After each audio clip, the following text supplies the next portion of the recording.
Hello বন্ধুরা, আসসালামু আলাইকুম। তো তোমাদের জন্য একটা গুরুত্বপূর্ণ আপডেট নিয়ে এসেছি। আপডেটটি প্রকাশ করেছে দ্য ডেইলি ক্যাম্পাস। তো পদার্থবিজ্ঞান প্রথম পত্রের পরিবর্তে দ্বিতীয় পত্রের প্রশ্ন বিতরণ। তো আমরা দেখি নিউজটাতে কি বলে। তো এখানে বলা হয়েছে, চলমান এইচএসসি 2024 চট্টগ্রাম বোর্ডের আওতাধীন একটি পরীক্ষার কেন্দ্রে পদার্থবিজ্ঞান প্রথম পত্রের পরীক্ষার সময় পরীক্ষার্থীদের দেওয়া হয়েছে দ্বিতীয় পত্রের প্রশ্ন। আজ বৃহস্পতিবার 11 জুলাই চট্টগ্রাম সীতাকুণ্ড উপজেলার ভাটিয়ারীতে বিজয় সরণির কলেজ কেন্দ্রে এমন ঘটনা ঘটেছে। পরীক্ষার্থীরা কেন্দ্র পর্যবেক্ষকদের বিষয়টি অবগত করলে প্রশ্ন ফিরিয়ে নিয়ে পরীক্ষা স্থগিত করা হয়েছে। এতে উদ্বেগ ও উৎকণ্ঠার সময় পার করছেন শিক্ষার্থীরা।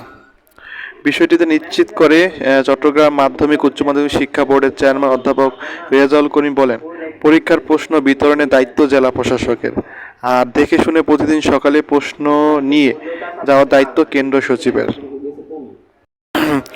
তো তিনি বলেন, কেন্দ্র সচিব ও জেলা প্রশাসকের দায়িত্বপ্রাপ্ত কর্মকর্তার অবহেলা ও অদক্ষতা ও অসতর্কতার কারণে বিজয় সরণি কলেজ কেন্দ্রে পদার্থবিজ্ঞান প্রথম পত্রের পরিবর্তে দ্বিতীয় পত্রের প্রশ্ন চলে গেছে।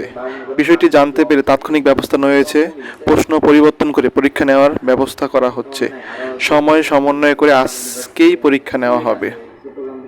তো কেন্দ্রে ভুলে কেন্দ্রে, এখানে কি লেখছে, ভুলে কেন্দ্রে সরবরাহ করা পদার্থবিজ্ঞান দ্বিতীয় পত্রের প্রশ্ন দিয়ে আর পরীক্ষা হবে না জানিয়ে অধ্যাপক রেজাউল করিম জানান, বিকল্প প্রশ্নে পদার্থবিজ্ঞান দ্বিতীয় পত্রের পরীক্ষার রুটিন অনুযায়ী হবে।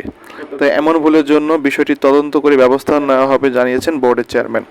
তার মানে ভুলে কেন্দ্রে সরবরাহ করা পদার্থবিজ্ঞান দ্বিতীয় পত্রের প্রশ্ন দিয়ে আর পরীক্ষা হবে না জানিয়েছে অধ্যাপক রেজাউল করিম। বিকল্প প্রশ্নে তোমার দ্বিতীয় পত্রের পরীক্ষাটা রুটিন অনুযায়ী অনুষ্ঠিত হবে। তো এই ছিল আজকের আপডেটটা। তো সবাই ভালো থাকবে। আসসালামু আলাইকুম।